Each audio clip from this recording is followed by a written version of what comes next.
Hello Steam It, part 2. My god, you know what, I'm going to do this video if it takes me 50 takes, 100 cigarettes and 90 cups of tea. I will get this video done. If I've got anything, it's perseverance and patience, and this car needs patience. My god, this car's been an absolute pig to work on. No cars are like this, it's only Renaults. To take the air filter out, I found where it is. You've got, well, there's your battery there, and the air filter is tucked in nicely behind the battery, underneath the window and all the shelving to it. So makes you think how you get it out. Well, how you do that is, there's a little screw there, there's one there where my torch is shining, just there, and there's one the other side here, just underneath. Behind that red knobble there that stops you using a screwdriver, thank you Renault, is a screw. So take those two screws out, that makes that all loose and jiggy, but then you need to find out how you actually get the thing out, because the air filter, as I've already done this and swore at it a lot, is this thing here, and that sits in behind there. So to get that out, what you've got to do is you've got a clip there. Oh, first you've got to take this guttering off, like so. You take that guttering off, you undo that, you press that clip there, and you pull this capping off here. Sorry, pull that up and pull this capping off here. And then underneath there, you've got another layer of foam to get out of the way. And once you push that out of the way, which is easy enough, you can access that air filter. That pulls out vertically. I'm not going to rip it all off and show you again. I did do a video of it, but the battery kept dying and made me scream and want to poke myself in the eye. So anyway, so that's how you do the air filter, and that's where it is on a Renault. On any other car, the air filter would normally be somewhere here or somewhere there, and it would be a box top like that, and you would have two clips. You'd unclip it, you would lift the lid like that, and underneath would be an air filter like that, which you'd take out and replace. But Renault being a Renault, they're just wankers basically. They make cars like wankers when it comes to consideration of who's going to work on it afterwards. But anyway, I won't go on. One thing I will advise to any would-be mechanics: if anyone asks you to do a wishbone on a Renault, do it, but bear in mind that you've got to take on this car and this car only, you've got to take the subframe off, for no other reason that they put a random bolt in to stop you doing it the easy way, like every other car is. So because they've put this one random bolt in that isn't needed, you've got to take the whole subframe off to do a wishbone suspension joint, which is normally a half-hour job, but on this car it's a 2-hour job. Thank you again Renault. But anyway, bang it on. So that's the air filter done. We've done that now. I'll come back to the fuel filter now. This was where we got to earlier, weren't we? Because I took the fuel filter off. Now let me set you up there so you can see what I'm doing.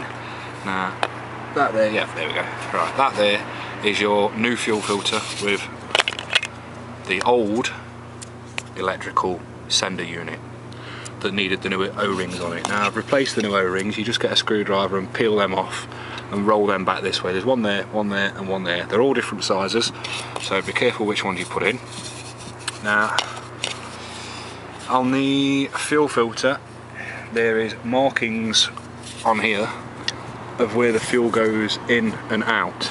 Now on the old one it's left a mark, you see, spilling the fuel, it's left a mark there where that fits, where this little meter fits into, so it's got to go back in the same way. Yeah, so they're all offset, so if you look at the old one and fit it relative to that, so that one was next to the outflow, and the nut for that there, the securing nut, is next to the outflow, so that's where I put that one. So there we go, plug that back in and give this a good squeeze. Because you've got to really force that in a little bit. It helps to make, oh by the way, when you put these O-rings on, just wet them with a bit of diesel. Yeah, it helps you when you come to fit it back in. Sorry I'm off camera, but I've just got to squeeze that. There we go, hear me grunt. I had my sex face on then. I bet you're glad you didn't see that. What a horrible image. Okay, that's then obviously your retaining bolt goes in there.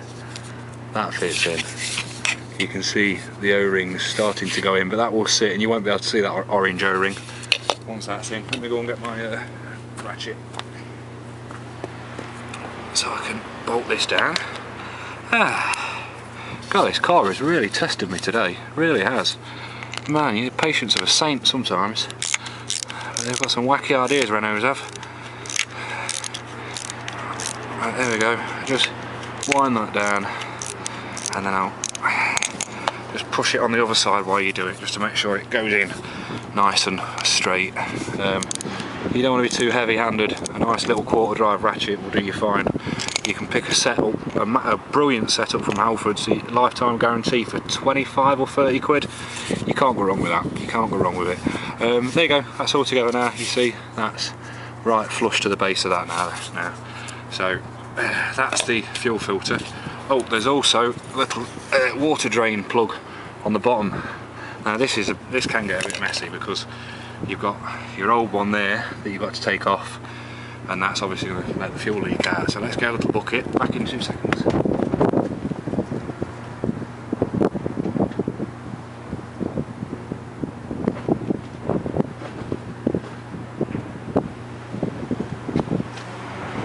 Oh, sorry about this, struggling to find the tub now.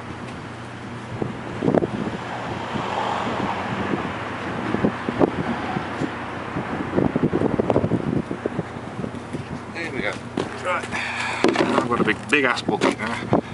A big ass bucket. Let's turn that around so you can see what I'm doing. There we go.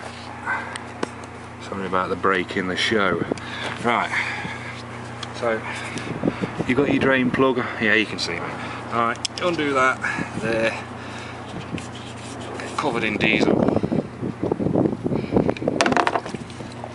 you go. That drain out into your bucket. Now there's another O-ring on the bottom there, which I've got to replace. So I'll show you how to get these O-rings out. Where's the camera? There we go. There's the lens. Just get a screwdriver into there. I hope you can see this, and just peel that away. Yeah, you saw that. You saw that. So that's it. Just peel that away. Finger on. There you go. That's off. I'll go and get my other O-ring. 2 seconds.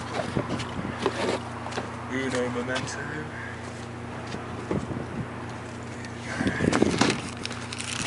Like I say, I've got nice wet diesely fingers there, so just give it a little bit of a soaking in that, and that helps it spin against the metal when you put that back into the filter, because you're going to put that back in your new one. And you don't want it grabbing hold of the side of the metal and creasing up, so you put a little bit of lubricant around the O-ring, and that helps it go in nicely. Here we go. One put together fuel filter. Right, oil filter. Canister style on this, goes on the side of the engine and it sits on horizontally like that.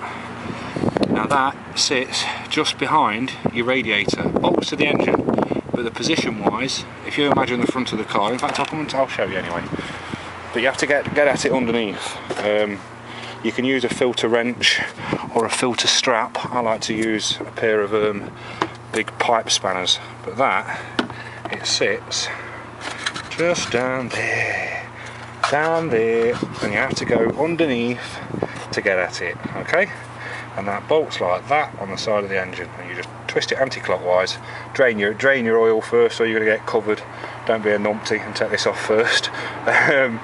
Don't fill, obviously you don't have to refill it when you put it back on. When you put your new one back on, put a bit of oil around this seal again. Yeah, lubricate the seals when you put the oil filters back on. That is a must. They go on empty, you can't put any in because obviously it goes on sideways, so it will spill out, so they go on empty. To get this one out on this particular car, with it being a Renault again, they've put a pipe in the way, so you have to take a little 10mm bolt off the air conditioning unit. You'll see it when you're under there anyway. It's easy to get to with a pair of grips, so just grip it with or a filter strap and just, like you say, anti-clockwise, wind it off. Take the little pipe bracket off that's underneath it, that runs underneath this filter, and stops it from coming out. You'll notice when you come to take the filter out, you'll see what's blocking you there. Just take that bolt out, take the pipe out of the way, and then drop your filter down. Get it out of the way, fit your new one on, screw the new one on. When you're screwing the new filter on, you do it hand tight, yeah, and then grip it like a bastard. And really, if you can get a good grip with your hands, that is tight enough for an oil filter, yeah. A really good grip round with it is enough. If you're going to start using wrenches to tighten it up and filter straps to tighten it up, you're going to put a kink and you're going to damage the filter. So I don't agree with people that tighten them up using certain tools. There are sockets you can get for them which are perfect, purpose built, but you really don't need that much force on them. Yeah, you really don't. It's quite annoying when you've had some gorilla working on the car who's swung on the sump plug like his life depends on it, and you come to take it off and it's absolutely solid and you can't get the sump plug off. So that's yeah, just, do you know what I mean, go easy on these cars. They don't need to be hung off like they're holding the world together. Right, so anyway, I'm just wondering whether there's anything else to show you now, because we've done the fuel filter, we've done the oil filter, the fuel filter. I want to give you a little run by while we do this. In fact, I'm going to prop you up here so you can see what I'm doing. Methinks, I think that's going to be best off. That's not a bad angle, bloody hell. Let's see if I can point that camera down there, so you can see what I'm doing, see what camera angle I've got. Can't see. Oh, that's perfect. That's a perfect camera angle. Bloody hell. I'm getting good at this. No, maybe not. Right, here's a fuel filter again, and that lives down that crevice down there, because yeah, they're just knobheads, and they've made this as awkward as possible. Nicely, this filter's marked, a white mark there and a green mark there. Like I said in part one, you've got a white toggle there, and on your other lead you've got a green toggle there. Brilliant stuff. Very handy. That's probably the first thing I've smiled about on this on this one. When you're fitting these back in, you can fit the filter in and then put these pipes on. No point in trying to put them on now, because you've got to manipulate all the pipes and move the filter around to get it to sit where it needs to sit.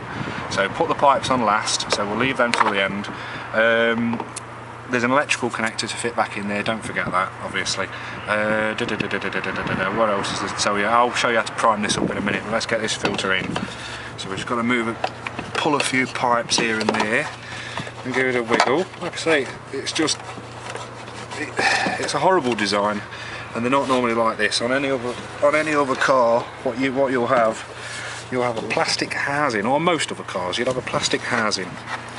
And that plastic housing will have like a 32mm head on it, bolt head on it, and through that you take that up, unscrew it, and there's a paper filter behind it on almost every other car. Dead easy, 2-minute job, no swearing, no stress. But not Renault, Renault have to shove this canister filter down the side where you can't get to it. And then to make it even worse, the bracket that holds it all secure has got a bolt that's, like I said before, is in an ungodly position that no man should ever have to be troubled with. Or woman, should I say. I don't want the black dress brigade after me. Right, that filter's in. I've shoved that in, and luckily I've not broken anything, because it's just, there's no need for it to be like that. Let me show you where it is now, the position of it now. I struggled to find my torch, but you can see it there. There you go. Just there, sits down in there. So that's down in there now. Oh, I've lost my good camera position now, I think. We're not bad. Right, okay, so that's in. And then it's just drop the pipes on, clip the pipes on, drop all that in, and then put that ungodly bolt back in, which I'm going to have to go underneath to get to. You don't want to see me do that, you're not going to get a good camera angle, so so yeah, I think I'll leave it there. That's pretty much covered it. Fuel filter, bleeding the fuel filter up. Oh yeah, God. On a diesel, on most diesels nowadays, filters will bleed themselves up off the key. You turn the key a few times without starting the car, and it will bleed the bleed the system up. Petrol's really easy. Don't need to worry about petrols too much. In fact, you don't really change the fuel filters on petrols that often. Anyway, diesels. Diesels are a different kettle of fish. Don't want air in the diesel system at all. Ideally, if you can put some diesel in the filter before you put it on, that'd be great. That's always helpful. But this one, on this vehicle here, the only good thing that they've got on this is a little primer pump. Squish, squish, squish. Yeah. So once you've got all your pipes on, you give that a good squeeze and you keep pumping it through and pumping it through until you see fuel coming through these lines. Yeah. And that little bleed tap there, I will have to undo with a little screwdriver and bleed all the air out. Yeah. And then once that's bled through and the canister's full up with diesel and that's all the way through, then you start your engine, but not until, because if you get air in the engine and in your injectors, you can be in a world of pain. Yeah. And you'll fry the starter motor trying to pull the fuel through, and you don't want to do that. You don't want to run in a starter motor for any more than 20-30 seconds at the most, if that probably. Anyway, I'm banging on, so there's your filter and all the stuff like that. Once that's on, like I say, squish, squish, squish, prime, prime, prime. Wait for the air to come out of there. You just want fuel coming out and fuel only. Get rid of all the air bubbles, like bleeding a radiator. It's all stuff, you know, mechanics, man. This level of mechanics, piece of piss. You should be doing it yourself, especially a service. You'll save a bucket load. Right, I think we're there. I think that's about it. I'm going to lob my oil filter on in a mo, and then I'm going to top the engine oil up and put the engine oil back in. Every car's got its own engine oil pretty much these days. They like to fleece you through that and have special brands. Yeah, that's it. Run your engine for a couple of minutes. Once you've done all this, turn the engine off, let it settle for 5 minutes, and then check your oil, and then top it up if needed. Other than that, guys, that's it. You've serviced your car. It's a doddle. Engine cover back on, sump plug back in. Don't hang off the sump plug like a gibbon. You know, tighten it up. Obviously a sump plug is to hold your engine oil in, so tighten it up nicely. It's a big bolt. The general rule of thumb with bolts when you're tightening stuff up is the tightness is dictated by the size of the bolt. So if you've got a 10mm bolt, don't go swinging off it like an idiot. If you've got a big chunky 12-14mm thread on your sump plug, then you can obviously give it some welly, can't you? But you don't want to be tearing the threads out, because these days a lot of it's made with aluminium, so you've got to be careful. There's something called the mechanic's touch where you get the feel for tightening a bolt up, but it ain't rocket science, fucking hell. Anyway, leave you to it, gang. Stay safe, use axle stands. I don't believe there's anything more to say than that. See you later. Bye bye.